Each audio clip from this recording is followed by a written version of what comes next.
Hello, everybody, and welcome to today's presentation. I first want to remind you that Family Matters PTIC is unable to offer CEUs for trainings and participants. Certificates of attendance can be requested by contacting myself via email, which I will share at the end. Family Matters is not a legal service. We cannot provide you with any legal advice or representation, so any information received from Family Matters today is not intended as legal advice and should not be used as a substitution for legal advice. The contents of this PowerPoint were developed under a grant from the U.S. Department of Education. However, this content does not necessarily represent the policies of the U.S. Department of Education, and you should not assume endorsement by the federal government. So this webinar is being recorded and will be available on our Family Matters website after the presentation.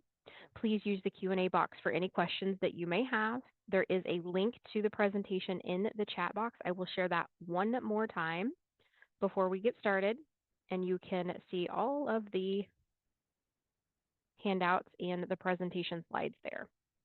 Make sure you help us by completing a brief survey following the presentation, and all copies of the presentations and slides will be emailed out to you after the presentation is finished. Family Matters is first and foremost, one of the state's parent training and information center that serves the state of Illinois. We serve 94 counties outside the Chicago area. Our primary focus is an educational advocacy helpline. So caregivers, parents, self-advocates, and professionals call us with questions related to special education. We do hold the state grant to do the training for the Educational Surrogate Parent Program. One time a year, we offer our Compass, or coaching others and mentoring parents about school services, which is a 10-week program in which you can learn how to better advocate for yourself in an IEP meeting. We offer one time a year the DAISY Data Educational Program. We offer special education and advocacy trainings, much like the one that you're attending today. We have 2 self-advocates that do vlogs for us monthly that are posted on our website. We offer quarterly newsletters and quarterly transition blasts, and we have most recently started to offer monthly podcasts. You can listen to our podcast on any of your favorite podcast platforms. Family Matters employs 2 full-time educational support coaches that provide quality presentations to caregivers, self-advocates, and professionals on a monthly basis. There are some times when we invite other organizations to present with us as well. So today, your presentation is being done by myself, Abby Mars, and your presentation is titled Special Education Acronyms, Abbreviations, and Terms. So there's a lot of information to cover today. We'll go through it at a rather quick pace, but I do want to let you know I spent some time in all of the terms, not all of them, most of the terms are highlighted. You'll be able to hyperlink them, and it takes you to another page that explains more about the term. So today I'm going to do my best to give you a brief example of what the term is, and then we'll discuss what if it's an abbreviation and so forth.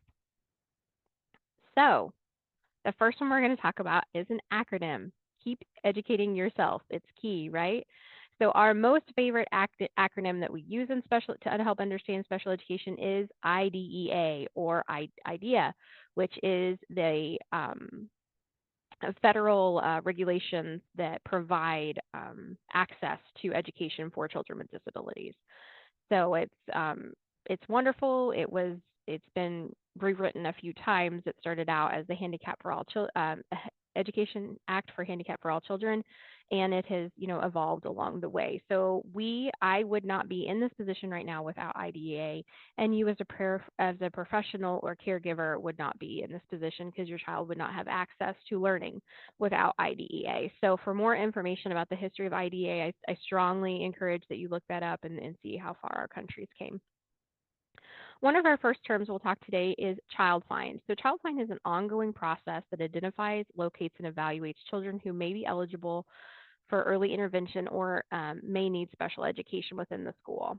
So you don't see the webinar. Oh, let me see what's going on with that. Thank you so much for letting me know that.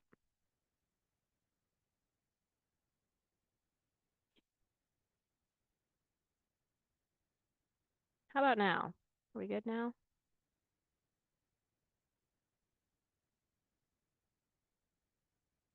You see it. Okay, there we go.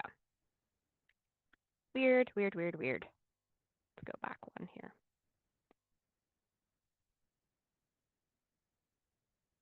Okay, there we go. So Child Find is our ongoing process that identifies students who may be receiving early intervention, might need early intervention services all the way up until they're in school. So it's a process in which we identify students. It happens, before that referral process is the key there. So it's done by just regular school tests and book reports, how they're doing at school. It's just a way that we can kind of put a children into different categories to see if they may need services. FAPE is another acronym, and it stands for Free and Appropriate Public Education. So this is something that you'll probably be hearing a lot as a parent. The right to FAPE comes from IDEA. It means that your child has the right to an education, because back in the day, our children did not have a right to an education. So procedural safeguards is that big stack of paperwork that you get before an IEP meeting if you're an IEP parent, and it explains to you your rights regarding education for your child. The link, if you follow it, takes you straight to ISBE's website with the procedural safeguards. And special education, or SPED as it's sometimes referred to, is just that your child has been identified as needing specifically designed instruction to meet their needs. All right, so we're going to talk about a 504 plan. That might be a common term that you hear. A 504 plan we call it a 504 plan. It comes from Section 504 of the Rehabilitation Act, and it serves as a blueprint for how the school can provide support to students who may have a disability. So we're not changing anything that these students are learning. We're just adding to it, maybe putting some accommodations, which is a word we'll talk about in a minute, in place. A 504 plan is not part of special education. So the law that covers your child for a 504 plan does not come from IDEA. It comes from Section 504 of the Rehabilitation Act. So it's to think about, it's a way for your student to still receive an education, but remove a barrier. Maybe your student needs access to a wheelchair ramp to get in and out of the school. Maybe they need extra time to get from class to class because they, you know, physically have trouble walking. Maybe they have ADHD and they're able to do the curriculum without changing it, but we just need to add some accommodations in place. So we have a really good webinar, guys, about 504 plans on our website. You can learn more about them. An IEP is different. An IEP is part of special education. It comes from IDEA, or the federal law we just spoke about, and it stands for Individualized Education Program. And it lays out a special list of instructions and curriculum for a student to learn. It provides them with access to the curriculum, and it provides them with any type of services they may need. You might hear the term IEP meeting a lot. That means that you're going to come together as a team that you, the parent or student, are a part of, and discuss the different. And I said again, we'll address questions at the end. Just please keep putting them in the Q&A box. It is a way that you all sit down as a team and discuss that IEP plan every single year to make sure it still fits your child's needs. So, and then we're going to talk about RTI. RTI stands for Response to Intervention. It's part of the MTSS system, and it is a way that your school provides intervention to help students who may be behind other students. Just because a student may be behind another student doesn't necessarily mean they have a disability or that they need specialized instruction. It just means the curriculum that's being offered to them might need to be presented with more supports. So RTI is your school kind of figures out their own way of how they want to give your student RTI, and you'll be notified if your student may possibly need response to intervention. And then those response to interventions, the different way that they give intervention is measured by your school district, and then you're sent as a parent reports of that intervention and if it's helping. So, for example, a classroom may be reading 2 chapters a day about from a chapter book like Shiloh or Where the Red Fern Grows, and they're doing that as a classroom. And at the end of that out loud reading, then they're expected to independently text within there and answer questions. But for kids who may be struggling in that area of reading, their teacher might come back to them and them sit together and reread, or she might read the questions to them and help them locate the text. It's just a way that we're adding some more support to see if those interventions help, because once we know those interventions help, the student can then come up to peer level. All right, so here comes some more special education terms, guys. Least restricted environment, or LRE. LRE is the way in which your child is going to be educated, their educational setting, so where they will be receiving their services. Um, LRE is what we call the cornerstone of IDEA. This is why we're all here. It is a way for students to be educated to the maximum extent possible with their non-disabled peers, because students learn best from each other. So we give our students with disabilities time with their non-disabled peers in some way to learn, whether that be socially, academically. We're going to give them time. So everybody's IEP should list somewhere in there how we're going to give them the least restricted environment for them. LRE is different for every single student who has an IEP plan. My IEP might look different from yours when it comes to LRE. Okay, it's just about what type of educational setting you learn best in, but then how we can still get you access to your non-disabled peers. So in placement is that we have a whole nother presentation on placement to talk about the different levels of placement, but you can take a student who is in the most restricted educational setting and still find ways to get them time with their non-disabled peers. So we're going to talk about that next month in our presentation on extracurricular activities. Present levels of performance, whether they be academic or functional, we call that PLOP. So this is the way in which we evaluate your student and see what their present level of learning is, whether that be how they're learning their studies or how they're functioning in school. Functioning can mean how they're speaking, how they're walking, how they're socially interacting with their friends. We measure that. We evaluate and see where their present level is compared to their peers. From your present levels of academic and functional performance, we create annual goals that will go into your IEP. Those annual goals are, again, specific to your student. They're all about where your student is at, where their borderline is, where we evaluated them, and what the peer level should be, and how we can close that gap to get them closer to peer level. SMART IEP goals is an acronym you'll hear a lot, and that means that those IEP goals are specific to the student, they're measurable, attainable, result-oriented, and time-bound. So if you have more questions about SMART IEP goals and to see if your students' IEP goals measure up and are SMART, please click on the link in the presentation. An accommodation, again, is something that we add to a student's plan, whether that be a 504 plan or an IEP, and we might add different supports to help them learn in the environment. So those supports, again, are unique to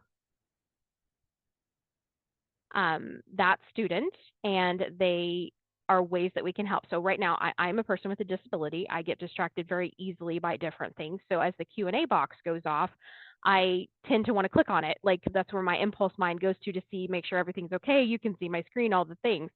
So as an accommodation, I might like lower or X out the QA box until I'm ready to be able to read them at a different time. I'm still able to present you the content. I still understand all of this content, but it's an accommodation that I put in place. So common accommodations in the classroom might be extra time to do an assignment, might be, using headphones in the classroom, talk to text. So the key there is your students able to do the curriculum at the peer level. You're just adding things to it. A modification is only going to be found in an IEP. Modifications are IEP exclusive. That means that we are changing what our students are learning in some way or another. We may be, have evaluated them, like we talked about earlier, found their present levels, and then developed a goal for them, and now they're learning something different than their other peers. So we're changing. We're either changing what they're learning or we're changing what we're asking of them to do. So Assistive technology. Assistive technology, if you click on here, takes you to the Illinois Assistive Technology Plan page, which is our state-funded assistive technology. It means any type of tool that your student may need to be successful in the classroom. So that tool is a type of accommodation, but when we list it as assistive technology, which is where it should be listed in your student's plan, we make sure that every single person working with your student knows your student has to have that. So for example, text to talk is assistive technology. Assistive technology can be as low key as a pencil or a weighted band on their arm that they fidget with, to as high tech as a communication device or personal computer. So no matter what the assistive technology needs, they should be listed in that portion of the IEP, and they should also be listed in what we call a student portfolio, or something that Carrie and I can help you develop for your student. It's a kind of mini version of their IEP that can be sent to each teacher working with your student. That way they know, they can see it right from the front page. Functional behavior assessment, or FBA, is the very first step in identifying and hopefully changing a problematic behavior in school that is impacting, that's the big word there, impacting your students' learning. So if your student is having some type of behavior, and please think about behavior as a broad thing. It's not as bad as throwing a chair. It could be, I want to hug too much, but there's a behavior that's impacting your student's education. So it might be that your student is getting multiple detentions for something they can't control, and we are going to make from that a behavior intervention plan. That FBA identifies the behavior and tries to identify the trigger that's causing the behavior, so that when we put the behavior intervention plan, or BIP, in place, we can kind of resolve some of that issues. PBS, or positive behavior interventions, is a way that a school it promotes in a way that a school might address problematic behavior in the school.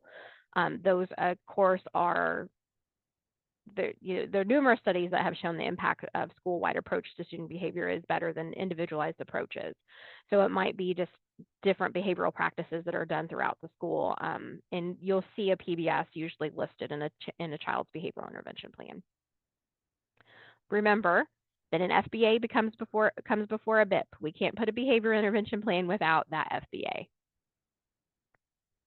Extended School Year Services, or ESY. Extended School Year Services are services that are provided to your student beyond the normal school day. This can be on the weekends, it can be over the summer, it can be even at the end of the day. But it's a way that we reintroduce and keep working on those IEP goals for students that may regress over extended period of time away from school, or lack progress when they return to school. ESY is most normally done over the summertime. That's why it usually gets confused with summer school. Summer school is completely separate and actually not part of special education. ESY is decided upon at your child's IEP meeting. So you would bring up the need for ESY at that child's IEP meeting. It is individualized per your student. It is not like a school-wide, we don't offer ESY type thing. If your IEP team determines that your student has a need for ESY, then you figure out how to give them ESY. There is a podcast we did about this last month. You can check out our podcast channel to find out more about ESY. General education curriculum, some people refer to it as GEC. I'm a gen ed person, and it's just basically general education means a learning environment that provides community of students with opportunity to acquire skills and knowledge that they can use throughout their life. So this could be curriculum. I know it says environment, but it could be the curriculum. If you click on here, it takes you to ISB's learning standards for the state. So this might be the math class that's taught in fourth grade. It might be the spelling class that's taught in fifth grade, but it's a general education. And remember that your child that has an IEP that gives them access to this learning at school. That's what the whole reason we have IDEA. Progress monitoring means that you are going to monitor the progress that your student has towards their IEP goals. Okay? That should be sent to you at least as often as every other student is receiving a report card. That it can be customized as well. So if your student is starting a brand new IEP goal and you want to be in contact more with the school about their progress thus far, talk about it at the meeting and talk about how to set it up. Parent report is one I had to look up because I didn't ever call it a parent report. But a parent report basically means, and I will answer questions at the end. I know some of you repeated your questions a couple times. A parent report is where you sit down and you really think about what your concerns are and you put those concerns in writing to take with you to the meeting. Carrie and I usually refer to that as a records review. You're going to review your child's IEP, review the progress that they've had throughout the year, and then you're going to address those.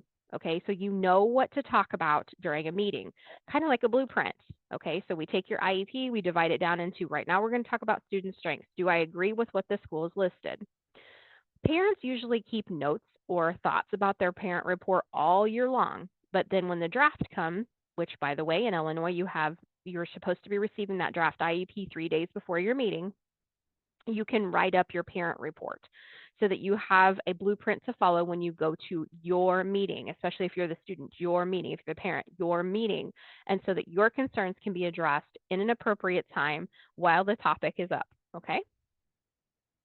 Supplementary aids and services are any types of services that are provided in the regular classroom or other education related settings and in extracurricular or non-academic settings to enable children with disabilities to be educated with their non-disabled peers. So this might be, this could be a variety of things, guys. It could be those things that we listed in the accommodations portion, and it could also be related services, which is what we're going to talk about next. Basically, if your student, what you need to know about supplementary aids and services, if your student has accommodations that they're using in the classroom, we want to make sure that those are listed in the IEP because they're going to change teachers next year. Is that teacher going to know that they need that accommodation if it's not listed? Related services are any extra services that your child may need to be successful in their educational setting. It might be speech services, it might be psychological services or counseling, occupational therapy, ABA, nursing services, the list goes on. And if you click the link, it does have more of a list there. It's important to remember that if you're asking for related service for your student, you have to make sure that their disability is impacting their education in a way that would justify the related service. Your school maybe isn't saying to you that your child doesn't need such and such therapy. They're just saying that they don't see that the education is impacted to need it. So if you have more questions about that, follow the link or call our office and we can discuss. We're almost to the finish line, guys, I promise. So let's talk about some of these abbreviations. OT stands for occupational therapy, so this is a type of related service. ABA stands for applied behavior analysis. It's an approach to behaviors that could be in the classroom and how students can overcome those behaviors. It's most widely used for students on the autism spectrum, but we have seen some success with other students. It can be a related service that you receive at school, but again, you have to show that your education is impacted in a way that it would be helpful. BCBA stands for Board Certified Behavioral Analysis Analyst, and that is someone that can administer your ABA. PT stands for Physical Therapy, again, a related service you could get if your education is impacted in some way, that physical therapy could help. SLP stands for Speech Language Pathologist. It's someone that may give you speech services. SEA or C, so this could be an acronym or an abbreviation, stands for State Educational Agency, and your state educational agency is ISB or the Illinois State Board of Education. LEA stands for, basically represents the person from your district that can make a commitment to services. So usually it's your superintendent, it might be your special education coordinator. If your student is placed with outside their district, they will attend your IEP meeting and the team that's servicing your student as well. They can commit to services. So if you decide at an IEP meeting that your student needs speech services, somebody has to pay for it. This LEA is saying, I commit to those services. Prior written notice, we just did a wonderful, wonderful podcast with Laura Hart from IGAC talking about prior written notice. But basically, this is a portion of IDEA that says a school has to notify you if they want to change something. It should be in writing. This can be before a meeting takes place, or it can happen during the meeting, and then they hand you a copy of your IEP, and that serves as your prior written notice. So more about that, you can listen to the podcast. An IEE stands for an Individualized Education Evaluation. Sometimes if you disagree with the evaluation that your school has done for you, you can ask for an independent outside evaluation at the school's expense. Due process is a form of conflict resolution. It is kind of like a hearing. You would go to in front of a hearing officer to argue the thing that you can't compromise with your district. State-sponsored mediation and facilitated IEP are on the same page at ISB, so the link will take you to both places, but that's another form of conflict resolution, something to do to avoid due process. Something that's part of due process that we don't talk about a whole lot is stay put provision, or stay put, you might hear about it. Stay put means that you're writing a letter after your meeting stating, I don't agree with the change that the school intends to make, and I want my child to stay put. We see this a lot with placement. Sometimes we see it with the removal of services, but a stay put will stay intact until your due process claim has been resolved. So for more information, follow the link there. And finally, or I'm sorry, I got one more. DOE, or U.S. Department of Education. So you can absolutely follow the link there. And finally, PTIC, or Parent Training and Information Center. So like I said, PTICs are part of IDEA. We are federally funded. Every state must have at least one. Illinois has two, depending on where you live geographically. So at this, and then let's go on to the next one. So Family Matters PTIC serves 94 counties in the state outside the Chicago area. This is our contact information. And then FRCD, or Family Resource Center on Disability, serves the counties inside the Chicago area, and that is their contact information. So you're obviously able to watch no matter what. Watch the slide is stuck on PWN. Okay, got it.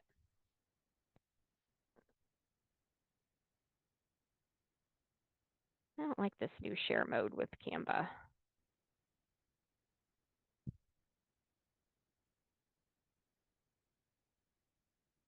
There we go. So basically, depending on where you live at, you can get questions answered about your child's special education plan or 504 plan, or your concerns that you may have. You would contact the agency that you live within county-wise. So at this time, I'm going to stop the recording and go through the questions that we have. So thank you for joining us today.